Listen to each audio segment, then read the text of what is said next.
किरण और उसके चार दोस्त राहुल, मीरा, समीर और पूजा एक पुराने सुनसान से इलाके में एक बड़ी हवेली में घूमने के लिए गए थे। यह हवेली बहुत सालों से वीरान पड़ी थी और गांव में इसे लेकर तरह-तरह की डरावनी कहानियां प्रचलित थीं। सबसे मशहूर कहानी थी हवेली के उस भारी लोहे के दरवाजे की, जिसे लोग खूनी दरवाजा कहते थे। कहा जाता था कि इस दरवाजे के पीछे अतीत का कोई डरावना राज छुपा था और जिसने भी इसे खोलने की हिम्मत की, उसकी मौत पक्की थी। एक शाम दोस्तों ने ठानी कि इस डरावनी कहानी की सच्चाई जानकर रहेंगे। वे सभी हवेली के अंदर चले गए। हवेली के अंदर जाते ही उन्हें अजीब सी ठंड महसूस हुई। पुरानी दीवारों पर जमी धूल और जाले बताते थे कि यहाँ कई सालों से कोई नहीं आया था। हवेली के अंदर एक कोने में वह बड़ा भारी दरवाजा खड़ा था, बिल्कुल वैसा ही जैसा कहानियों में सुना था। दरवाजे पर खून के धब्बों जैसे निशान थे, जो अब भी लाल रंग में चमक रहे थे। एक शाम दोस्तों ने ठानी कि इस डरावनी कहानी की सच्चाई जानकर रहेंगे। वे सभी हवेली के अंदर चले गए। हवेली के अंदर जाते ही उन्हें अजीब सी ठंड महसूस हुई। पुरानी दीवारों पर जमी धूल और जाले बताते थे कि यहाँ कई सालों से कोई नहीं आया था। हवेली के अंदर एक कोने में वह बड़ा भारी दरवाजा खड़ा था, बिल्कुल वैसा ही जैसा कहानियों में सुना था।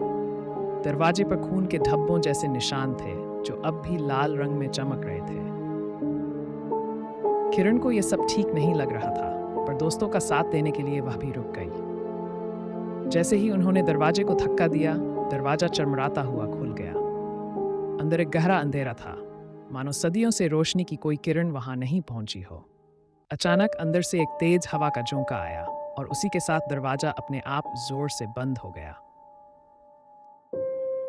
कमरे के अंदर का दृश्य भयानक था। दीवारों पर पुरानी रक्त से सनी तस्वीरें टंगी थीं, जिनमें दर्द और भय से भरे चेहरे दिखाई दे रहे थे।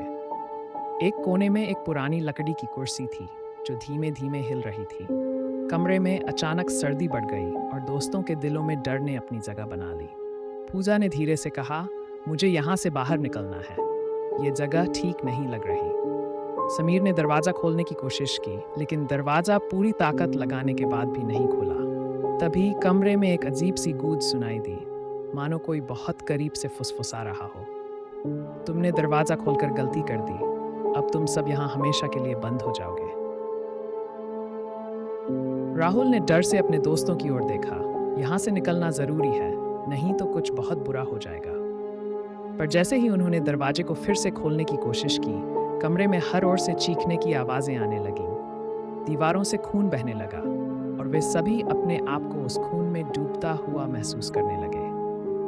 किरण ने आखिरी बार मदद के लिए चिल्लाया, लेकिन उनकी आवाजें हवेली की पुरानी दीवारों के भीतर ही दबकर रह गईं।